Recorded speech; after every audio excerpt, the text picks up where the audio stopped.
ॐ अज्ञानतिमिरान्धस्य ज्ञानाञ्जनशलाकया चक्षुरुन्मीलितं येन तस्मै श्रीगुरवे नमः। नमो ॐ विष्णुपादाय कृष्णप्रेष्ठाय भूतले श्रीमते भक्तिवेदान्तस्वामिन्निति नामिने।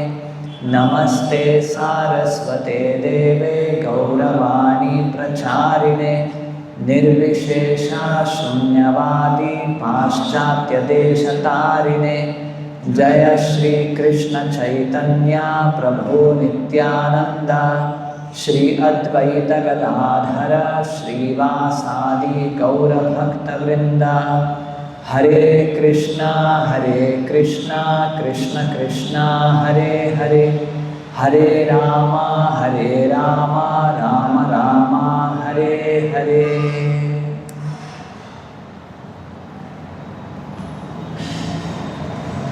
Mother Sati has given up her body. This has caused a tumultuous uproar in the sacrificial arena of Prajapati Daksha, her father.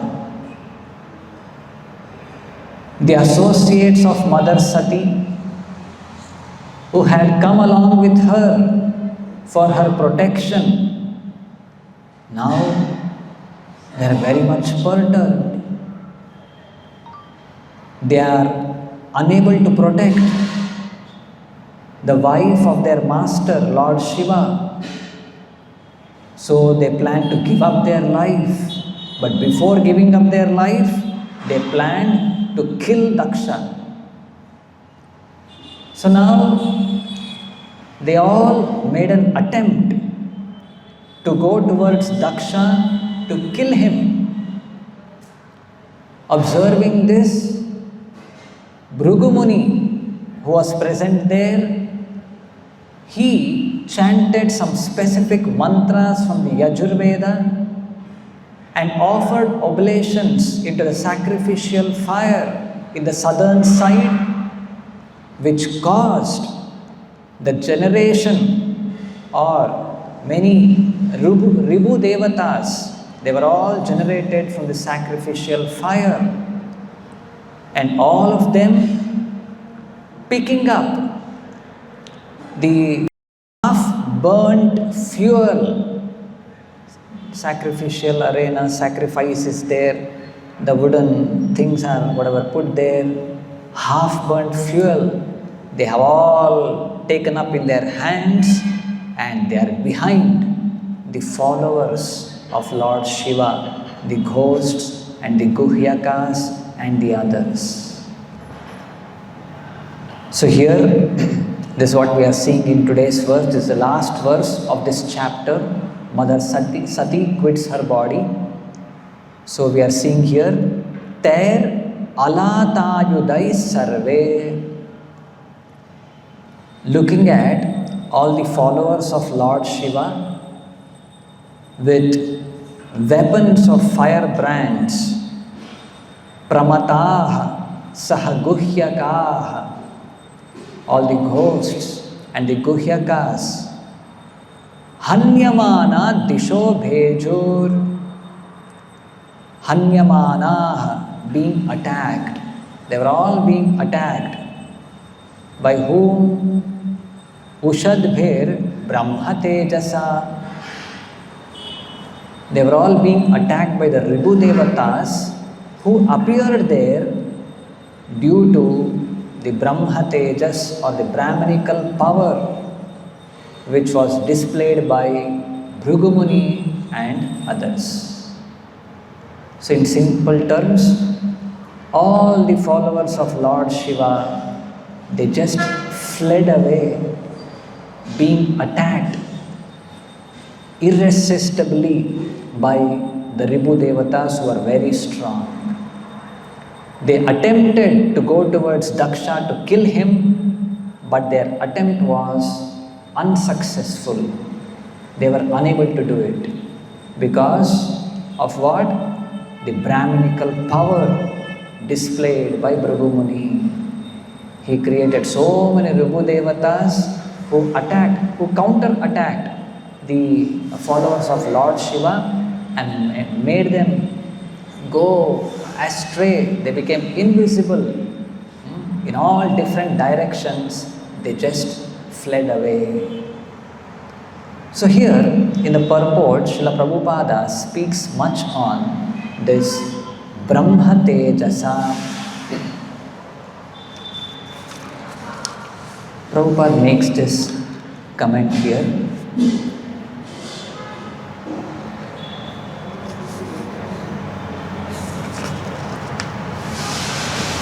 In those days, Brahmanas were so powerful that simply by desiring and by chanting a Vedic mantra, they could accomplish very wonderful effects. Correct? This already we have seen in the case of Maharaja Parikshit also. Maharaja Parikshit on his tour, Shri Krishna Balarama ki, he felt thirsty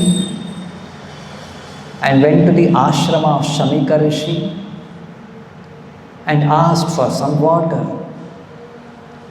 And Shamika Rishi, who was sitting in meditation, in trance, he did not respond.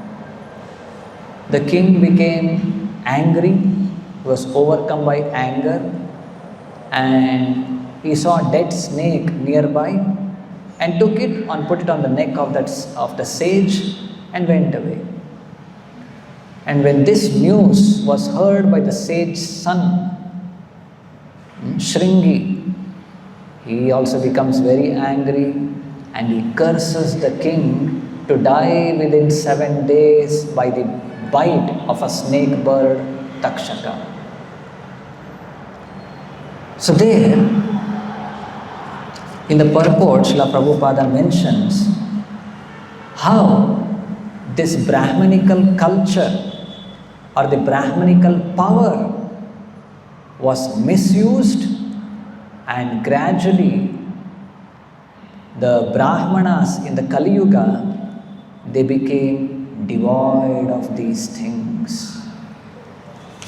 Srila Prabhupada mentions, thus the beginning of the misuse of Brahmanical power began, and gradually the Brahmanas in the age of Kali became devoid of both Brahmanical powers and Brahmanical culture. So what is this Brahmanical culture? Brahmanas with all the qualities of Shama, Dama, Titiksha, Arjava, Astikya, Jnana, Vijnana, and application of this also in Patan, Patan, Yajan, Yajan, Dana, Pratigraha. So when all of these things are lost, Prabhupada writes, the personality of Kali conquered the Brahmana boy first and gradually the other castes. Thus, the whole scientific system of the orders of society in this age has assumed the form of a vitiated caste system.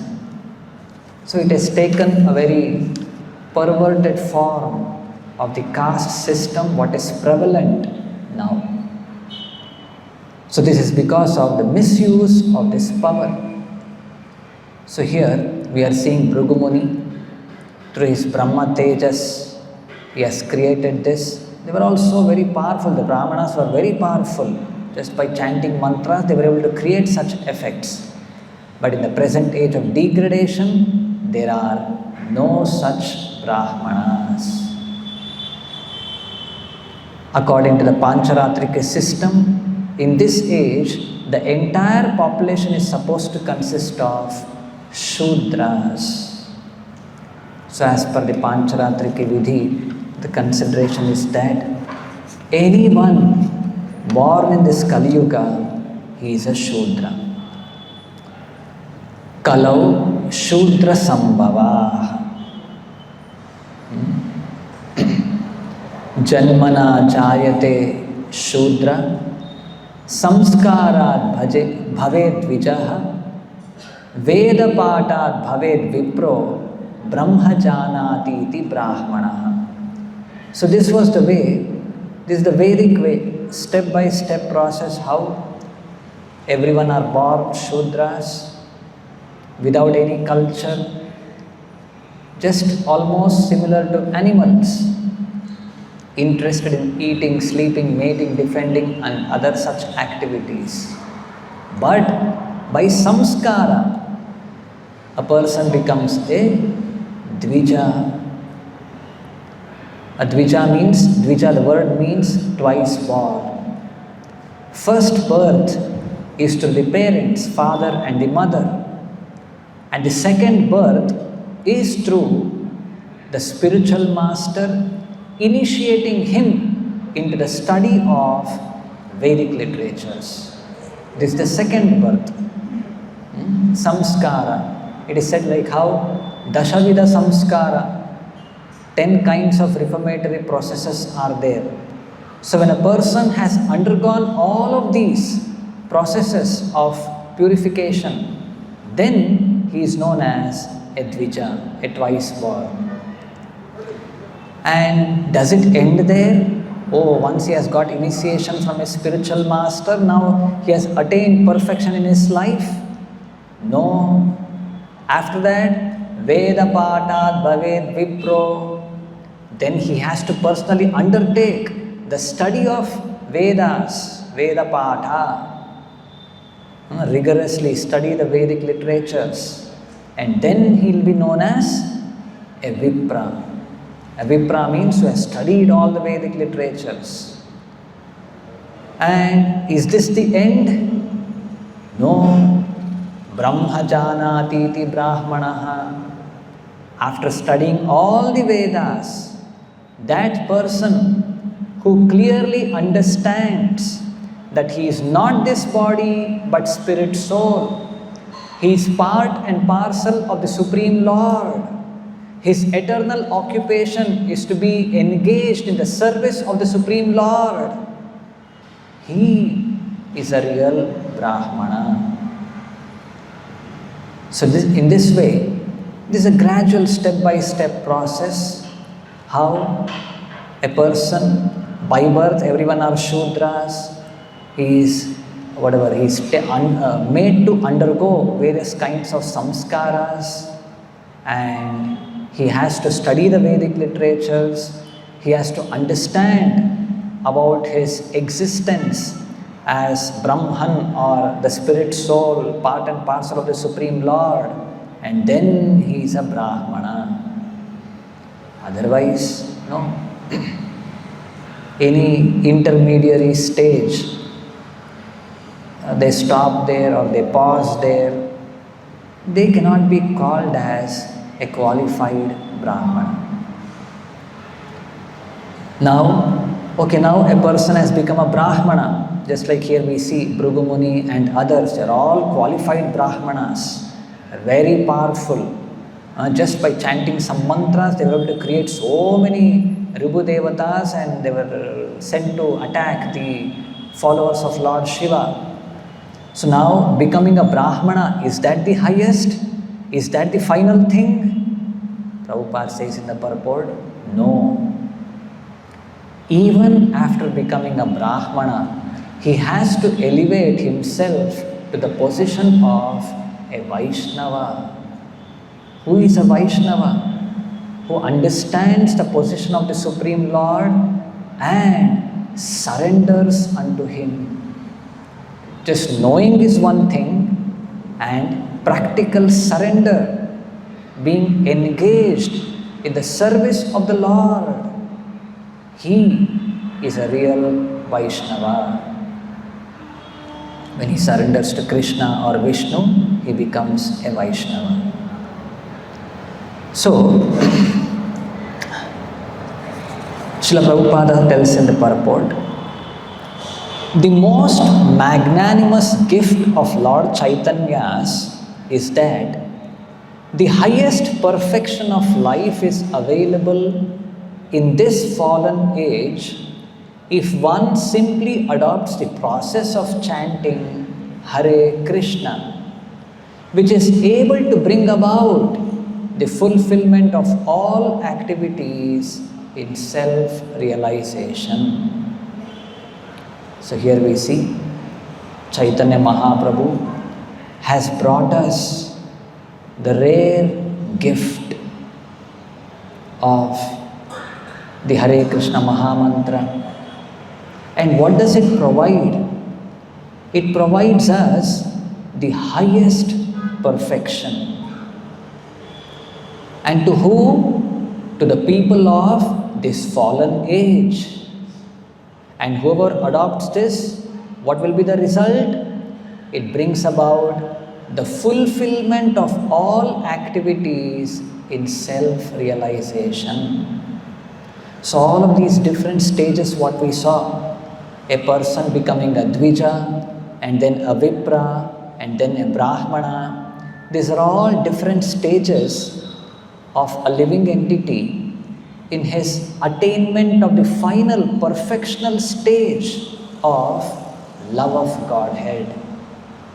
So now, Chaitanya Mahaprabhu has given the highest gift to whom?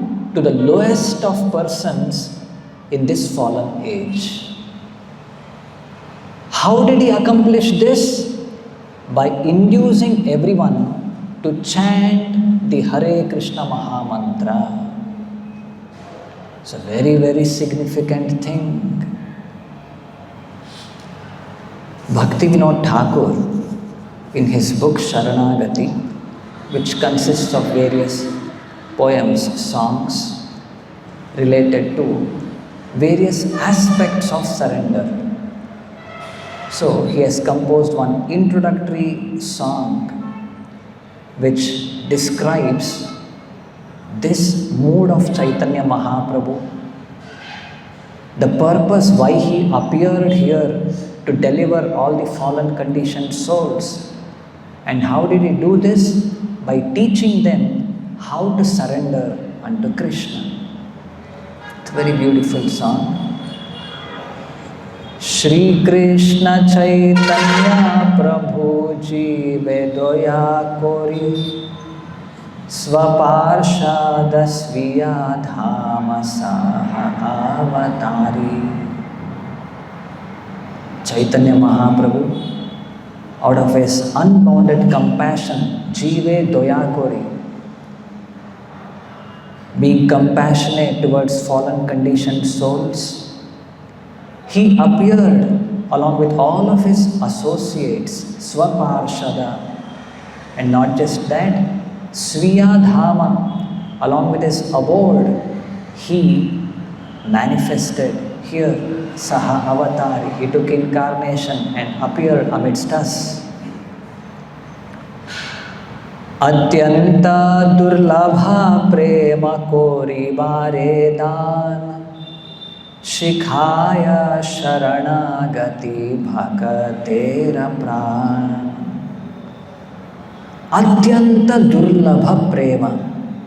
This Krishna Prema or love of Godhead is not so easy to obtain. That is the highest perfectional stage of all whatever purificatory processes. Now, that very rare commodity of Krishna Prema, love of Godhead, Chaitanya Mahaprabhu, what is he doing with it? Kori bare dan. He is giving it in charity. Just like a person giving charity, we find just like people go to temples and there will be a lot of beggars sitting in the near the exit gate. And many charitably disposed people, they give a lot of money or some food or clothing. We have seen that. But what is Chaitanya Mahaprabhu giving? The highest achievable thing, the rarest commodity. He is just giving in charity. And by this, Shikhaya Sharanagati Bhagatera Pran. He is teaching how to surrender to Krishna and giving this dana of Krishna Prema. So now what is this Sharanagati? How to surrender to Krishna? 6 points he mentions. Dainya Atma Nivedana Go Pritve Varana Avashya Rakshibe Krishna Vishwasa Palana. First is Dainya. We have to become humble. Then second, Atma Nivedana, complete self-surrender.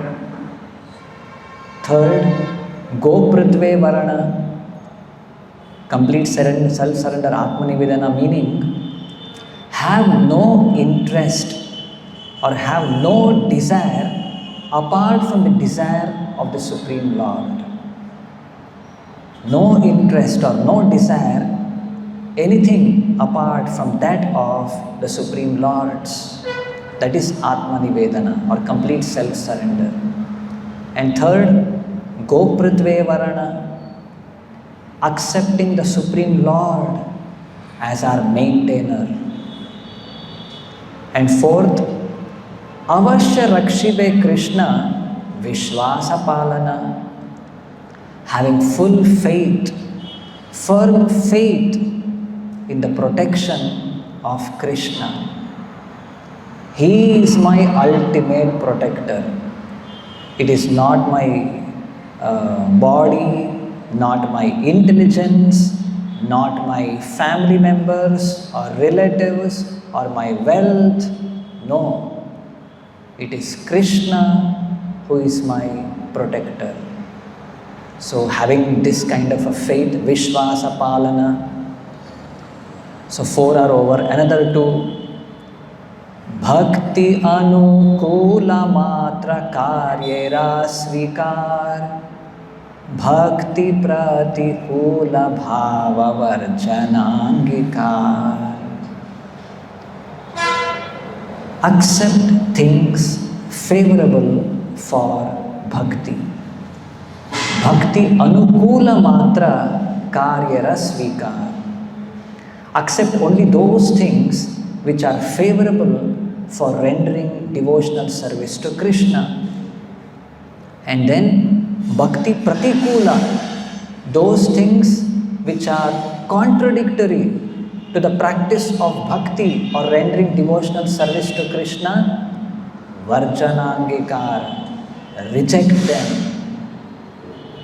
So these are the 6 principles of surrender taught by Sri Chaitanya Mahaprabhu. Shadanga Sharanagati Hoibe Jahar Tahara Prarthana Shune Shri Nanda Kumar. Whoever surrenders unto Krishna through this 6 Shadanga, 6 limbs of surrender, such a person's request or prayer will be heard by Lord Krishna. Rupa Sanatana Pade Dante Trina Kori Bhakati Vinoda Pode Duhun Pada Dhori.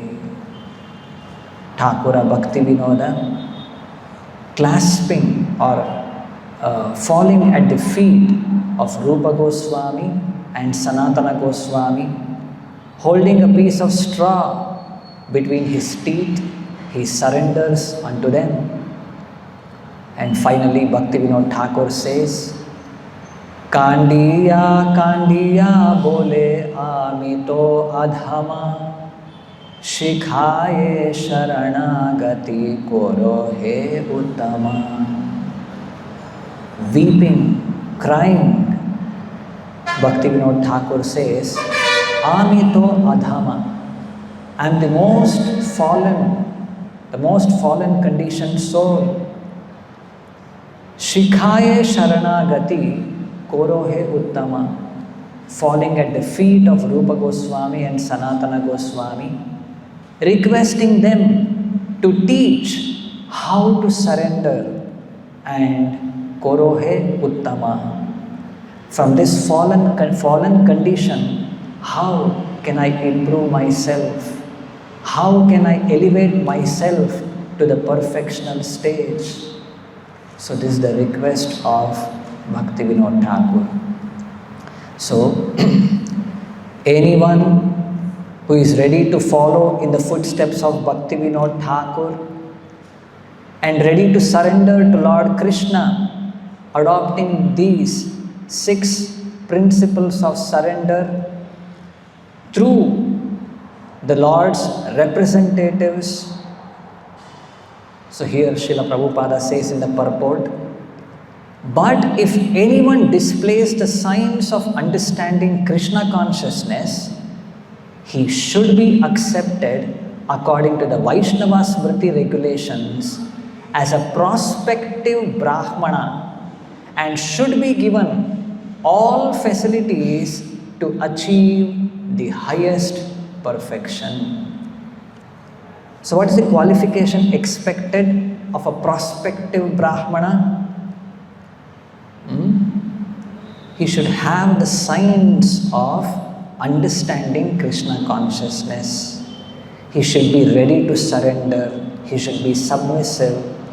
Then it will be our responsibility to provide all facilities to achieve the highest perfection. He should be accepted as a prospective Brahmana. So this is our process. In fact, in another place, Srila Prabhupada says, our organization is meant for creating Brahmanas. Not through the process of the step-by-step process given in the Vedic literatures, through all different kinds of reformatory processes. No. Simply by inducing people to chant the Hare Krishna Mahamantra, helping them surrender unto Krishna, any person can be elevated to the position of a Brahmana with all Brahmanical qualities, provided he accepts the process with all seriousness and sincerity. So this is possible. So last one more point I would like to mention. We have heard yet another story of Chaitanya Mahaprabhu. When he began his South Indian tour, he reached the banks of Godavari. In fact, even before he started his South Indian tour, in Jagannath Puri, Sarvabhauma Bhattacharya, he requested Chaitanya Mahaprabhu to go and meet Ramananda Raya. He was the governor of the southern province. So he very much glorified Ramananda Raya and told Chaitanya Mahaprabhu, you have to go and meet him. Don't miss meeting him. You have to go and meet him. He's a very great devotee. So Mahaprabhu started his journey and he was there near the banks of Godavari river, sitting and chanting the Hare Krishna Mahamantra. And Mahaprabhu saw one big retinue of Brahmanas and many people coming towards him, towards the river. In fact, that was actually Ramananda Raya, was a governor. There were so many of his assistants. There were Brahmanas chanting Vedic mantras, and they were coming to the banks of Godavari river there. And when Ramananda Raya approached Mahaprabhu, they were able to see the effulgence, all the Brahmanas, everyone, the effulgence of Mahaprabhu. They were all wonderstruck. And immediately Ramananda Raya paid his prostrated obeisances in front of Mahaprabhu, and Mahaprabhu lifted him up and asked him, "Are you Ramanandaraya?" Ramanandaraya replied, "Yes, I am Ramanandaraya,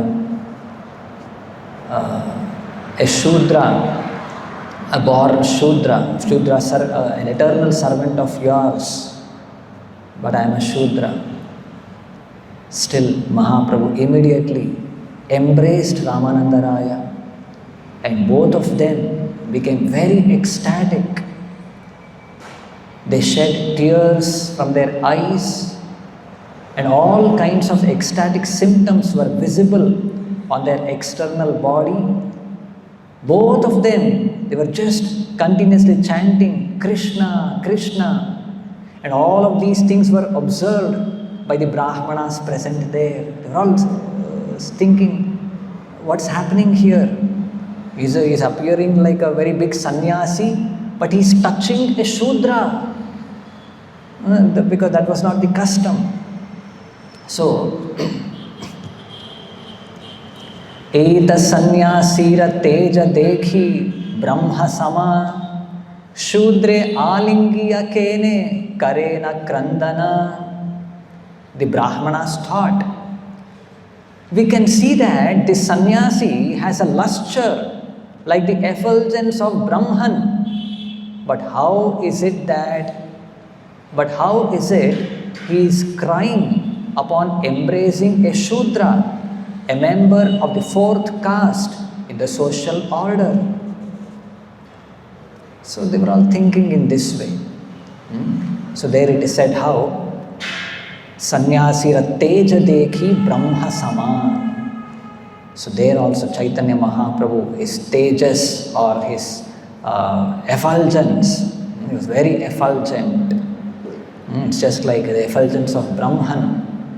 In a similar manner, even when Mahaprabhu went to Varanasi, Benares, there also when he was invited, he sat like say Prakashananda Saraswati. He held Mahaprabhu's hand and made him sit amidst all the sannyasis assembled there. So there also Mahaprabhu showed his Brahma-Tejas or his effulgence. So now, what? Like say, just like to make a comparison. Here we see Bhrugumuni with his Brahma-Tejas, created all these powerful Ribhu Devatas just by chanting some mantras and offering some oblations in one part of the fire, and all these Ribhu Devatas were created. It appears like a very wonderful feat. What he has done, it's not something ordinary. But Sri Chaitanya Mahaprabhu, displaying his power, he showed compassion to the most fallen, conditioned souls of this Kali Yuga and gave them the highest benediction of Krishna Prema. This is something very much uncommon, unprecedented, and that's why it's known as Namo Mahavadanyaya, the magnanimous incarnation. So this is Sri Chaitanya Mahaprabhu. So this is about this chapter, Mother Sati quitting her body. So finally we are seeing here the assistants of Lord Shiva, they tried to kill Daksha because they were unable to protect Mother Sati, but their attempt was unsuccessful. Bhrugumuni, through his Brahminical power, created Ribhu Devatas who made all the followers of Lord Shiva disappear in different directions. So through this chapter concludes. So next we'll be seeing in the next chapter frustration of the sacrifice of Daksha. So it may appear as of now that the attempt of the followers of Lord Shiva is unsuccessful and Daksha finally won. But no, just the opposite happens. So that we'll be seeing in the next chapter. We'll conclude with this.